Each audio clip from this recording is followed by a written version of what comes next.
Hi everybody and welcome to a new type of battle report where I'm going to mix the one-page rules with the battle groups, the random map generation, deployment and victory conditions of Warcry.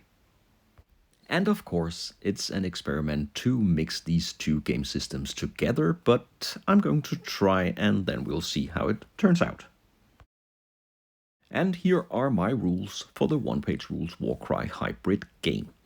And these rules should work fine with Grimdark Future as well as Age of Fantasy Skirmish, but they will be played with the kitchen table rules. And when the squads are created, they must be divided into 3 battle groups, the Daggers, Shields and Hammers, as evenly as possible. A roll-off will decide who is the attacker and who is the defender, and then we will draw battle plan cards for terrain, for the deployment, and for victory conditions. And I'm going to show all that in just a second. Here we have an overview of the different battle groups, and when the 200-point squads are made, they have to be divided into these 3 groups as evenly as possible. So it's not possible to have no one in one group or the rest of the models in the other 2 groups, but of course it's not always the same amount of models in each group. Other than that, you can divide the models just as you want to. Then we will draw a terrain card to see how the terrain will be positioned, and then a deployment card. Finally, we will see how the victory conditions will be. Before we continue, let's take a look at the squads. First up here, the Dark Elf Raiders. The leader of the group is an elite raider armed with barbed pistol with a poison, special rule and energy sword. He has a tough value of 3 and he's a true raider. Then he has 4 warriors, all armed with barbed rifle with poison as well, and then 2 tortured warriors with dual hand weapon and regeneration. The Dark Elf Raiders are fast. They go up against this Orc clan. The leader has a tough value of 3. He's armed with Ultra Claw and Portal Gun. Then we have 4 regular Orcs with pistol and Ultra Axe. Then an Orc Commando with Furious, with Stealth and Strider and Heavy Machine Gun. And finally a Specialist Orc with Flamethrower and Furious and Relentless. Now let's have a roll-off here to see who is the attacker and the defender. The Orcs win, and they decide to be the attackers. And now the 2 squads will divide into the 3 different battle groups. And the deployment will be as seen here. Both the Dark Elf Raiders and the Orcs have chosen to have 3 units in the Shield battle group and 2 in the Dagger and Hammer battle group.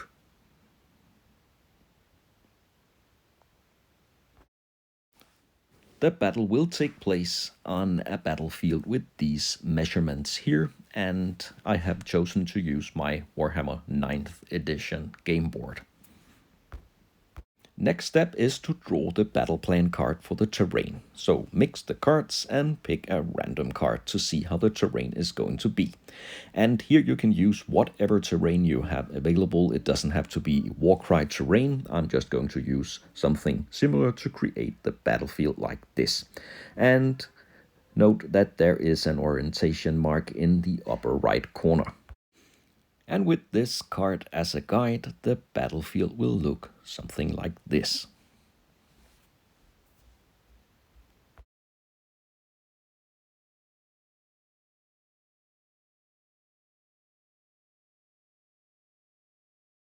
Next up, the battle plan card for deployment. And same method, mix the cards and pick one. And it will show how both of the squads will deploy. So let's get one out here. And it's the refused flank deployment card. Now let's take a closer look to see how the squads will deploy.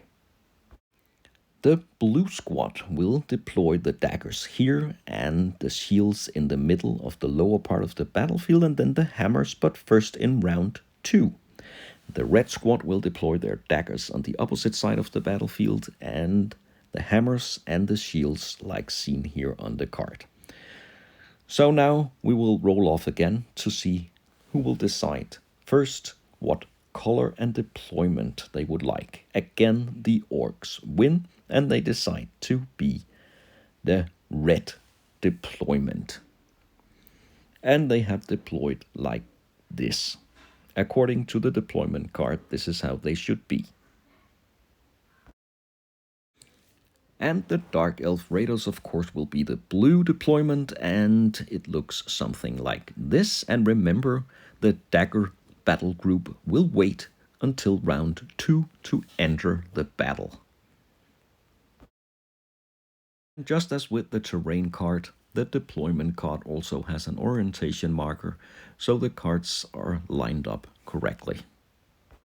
Final step in the battle plan for now is the victory conditions, so how the battle is fought and won. And of course, again, just pick one card randomly, and this is the Seize Territory card. Let's take a closer look. The defender must place 3 objectives on the battlefield, more than 6 inches from each other and from the battlefield edge, and whoever controls the most at the end of turn 4 will be the winner. So the Dark Elf Raiders, as the defenders, have placed the 3 objectives, skull markers like this, and then we are just about ready to roll off to see who will activate first. Black dice for the Dark Elf Raiders, red for the Orcs. Finally, the Dark Elf Raiders win the roll-off, and then we will go to the first round.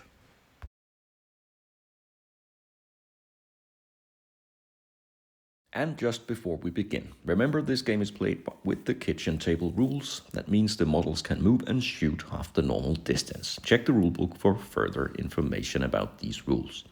Now, round number 1. A Dark Elf Warrior activates as the first model. He goes into cover and fires at the Orc leader. He needs a 4 and fails his shot. Next up, an Orc who will rush into a better position, moving 6 inches. Then a Tortured Warrior rushes towards the objective. So the Dark Elf Raiders have now claimed the first objective on the battlefield. The next Orc moves behind cover, because the Dark Elves are able to shoot longer distances and they shoot better than the Orcs, so they have to consider that. A Tortured Warrior moves behind cover of this building. He is very close to the second objective, but not close enough. The Specialist Orc with the Flamethrower moves closer. He is very nasty to get up close, but so far he can't shoot anybody. A Dark Elf Warrior advances, and from here he has a clear shot at the Orc. He needs a 4 with his barbed rifle, and if he rolls a 6, it's a poisonous hit.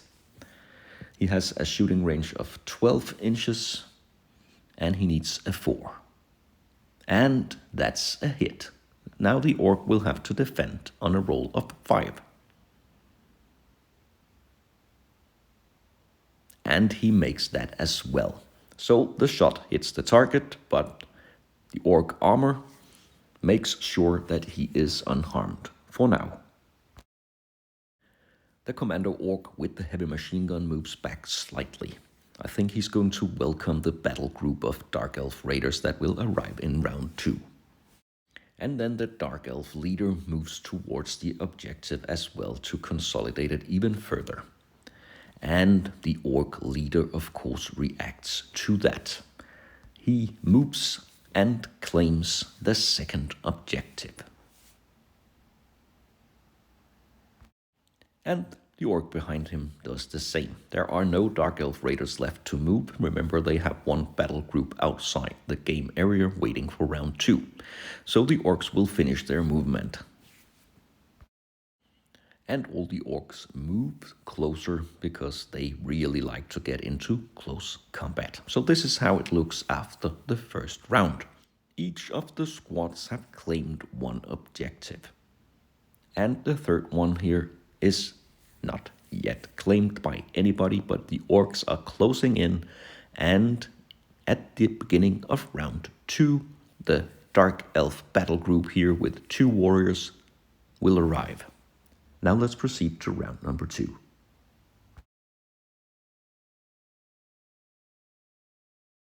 And the Dagger battle group is now on the board, and one of the Dark Elf warriors immediately advances, and from here he can take a shot at the Orc. And it's a hit. And not only a hit, it's a poisonous hit, so it will be multiplied with 3. So 3 hits, AP nothing, but still the Orc will need defense rolls of 5. Oh, and he is close. He makes 2 of them, but one of the shots hit the target. So the Orc goes down and will now roll on the wound chart. 1 wound. And it's a roll of 6, so he is shot right out of the battle. That's a heavy blow for the Orcs. The machine gunner commando is out. And that calls for immediate response. An Orc charges against a Dark Elf warrior here. He is furious, so he will get a total of 3 attacks, hitting on 4s. So 1 hit, and it's an AP1 axe, and the Dark Elf warrior will need a 6, and that is exactly what he does. So he will block the axe attack. Now he can strike back. He will need a 4, and he fails. So no further hits in this close combat. The Orc will back off 1 inch. The Orc leader activates next, and he targets the Dark Elf leader with his portal gun. It might be a bad idea because he is a bad shot, but he has 3 shots hitting on 5s and 2 hits. The portal gun is rending, so the 6 here will be a rending hit, and the Dark Elf leader will need a 6 to defend that one, and a 5 to defend the other. Now let's see the rending hit first. It's a 6. He defends the shot, but he fails the other one. So 1 wound to the Dark Elf leader.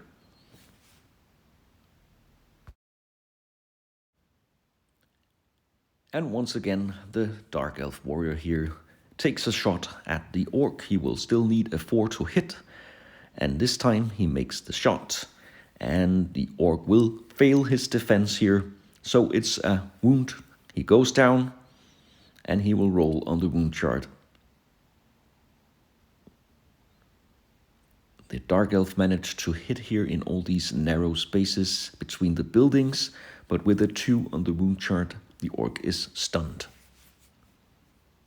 Next Orc activates, and he charges the Dark Elf leader. 3 attacks with axe, hitting on 4s. And he hits twice, still AP1, so the Dark Elf leader will need 6s to defend this close combat attack. And poor defense rolls here. That means the Elite Raider takes 2 further wounds, taking him to 3, and that is enough to take him down. Not good for the Dark Elves. Let's see his roll on the wound chart. And with a 6, the Elite Raider, the leader of the Dark Elves, is taken out of the game by the charging Orc. And now the Orc is exposed. This warrior takes a shot at him at point blank range. He needs a 4, and he might be too nervous. He just saw his leader go down, and he fails his shot. The Orcs are moving closer now, and they are also closer to Objective 3. They are not yet close enough to claim it. And back to the battle surrounding Objective 1. The tortured warrior attacks the Orc who just took out his leader. He has 2 dual hand weapon attacks, hitting on 4s. And he makes 1 hit against the Orc. It's an AP nothing hit, but the Orc will need a 5. And he makes a 4, which is of course not enough. So he goes down. 1 wound and a roll on the wound chart, of course. And it's a 1, so he is stunned. Still in the game though. And unfortunately, the Tortured Warrior is now close enough for the Specialist Orc to advance and fire his flamethrower. 6 shots hitting on 5s because he is a bad shot. Let's see how bad he is. He is good enough to hit twice, and with a roll of 6, he has the Relentless special rule, so he gets another chance and 3 hits against the Tortured Warrior. With AP nothing, the Tortured Warrior will need 5s to block the flaming hits here. And he blocks absolutely nothing. He has a second chance though because of his regeneration. With a roll of 5 or 6 he can regenerate. And he does that with 1 of the hits. So he is hit twice, taking 2 wounds, and he goes down. And let's check out the wound chart roll. It's a 5, and that is too much for him. He is burnt to crisp and taken out of the battle. And now his Tortured Warrior brother, furious with anger, charges against the stunned Orc and immediately takes him out. He is still close enough to guard the objective. And the stunned Orc here, who was shot earlier, gets back on his feet. And final activation of this round is the Dark Elf Warrior from the Dagger battle group. He fires his barbed rifle, needing a 4, and he fails to hit the Orc even here at close range. And after the second round, both squads have taken casualties, but none of the squads are below half strength and no morale tests are needed. The Dark Elves still holds 1 objective, the Orcs another, and the third one is yet to be contested. Let's go to round number 3.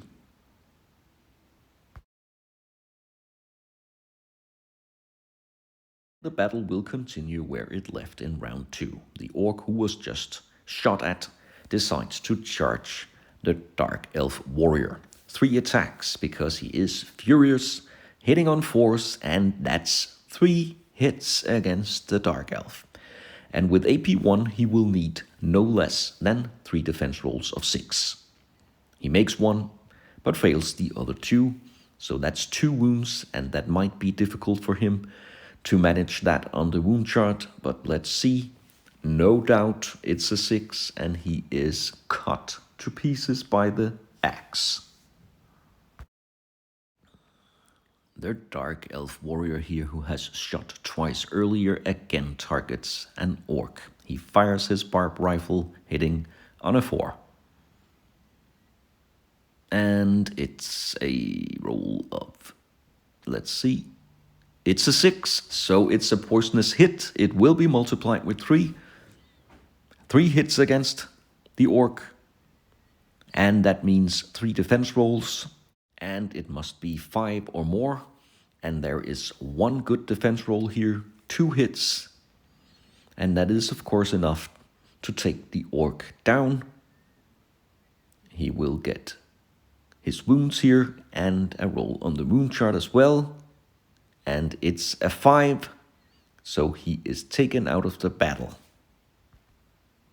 Now the Orc leader makes a clever move. He charges in behind the Tortured Warrior close enough to contest the objective, and with 3 attacks hitting on 4s with his Ultra Claw. And he makes 3 devastating attacks, and with AP 4 he will need 6s to defend. Again, he will have a second chance using his regeneration, and he regenerates 1 of the Ultra Claw hits. Still, he's hit twice. Takes 2 wounds and goes down. And he is stunned, if not worse. And it's a 5 on the wound chart, so he is out of the game, and the Orc leader have now claimed the objective. Now the Dark Elf Warrior here could have targeted the leader, but instead he jumps over the ruins and he fires at the Specialist Orc with the flamethrower. He needs a roll of 4 to hit, and he falls over, but still he hits the target. AP nothing, the Orc will need a 5. And he fails. So That could be important. The specialist orc with the flamethrower is down, but he survives the roll on the wound chart. He is stunned, but still in the game. And he immediately activates and jumps back up, but he cannot fire his flamethrower in this round. Good for the elves. Now this elf warrior hasn't done much, but now he jumps up and claims the objective. And he can also fire at this orc. Of course, still needing a roll of 4. He makes it, 1 hit. The orc will defend with a 5. And no. A cool precision shot here by the dark elf. Now let's see the roll on the wound chart. The orc goes down with 1 wound, and that takes him to 2. And with a 5, that's more than enough to blast him away. Cool move by the dark elf warrior. And he now holds the 3rd objective. And that was the last activation of the 3rd round. So now both of the squads are down to half strength or below, so they will need morale tests, and this could be very decisive. The orcs had 2 objectives and the dark elf raiders 1. Everyone will need a 4 to pass the morale test, so let's begin with the specialist orc with the flamethrower. And he fails his morale test. He is wounded, so that must be why he leaves the battlefield immediately. Next up, this dark elf warrior. He does exactly the same. He's out. Now the orc leader. Let's see if he is brave enough to stay. It's a roll of 4, so he passes the morale test. What about this guy? He also stays. And now let's see, 1 dark elf warrior and 1 orc remaining. Let's begin with the warrior holding objective number 3. He just took the objective and shot an orc, but that is not enough to make him stay. He escapes the battlefield immediately, and the final orc here, he is brave enough to stick around. Now let's go to round number 4. 2 orcs and 1 dark elf raider left on the battlefield. The orc leader will take the matters into his own hands. He charges the remaining elf. He only hits once with his ultra claw, but that could be enough because it's an AP4 weapon. And of course, and unfortunately, the warrior fails his defense roll and he goes down. So no matter if he is stunned or he is taken out, he will not be able to do anything further, and that means the orcs will win the battle. And just to be sure, this orc claims the 3rd objective. And by doing so, the orcs have won the battle. Let's just check the victory conditions again. Whoever controls the most objectives at the end of turn 4 are the winners. So in this tournament, Onepagerules Warcry hybrid game, the orc clans advance further. I hope you enjoyed this rather fast-paced experimental battle report with Onepagerules and Warcry. So thanks a lot for watching. I hope you'll join me for future Bat Rips.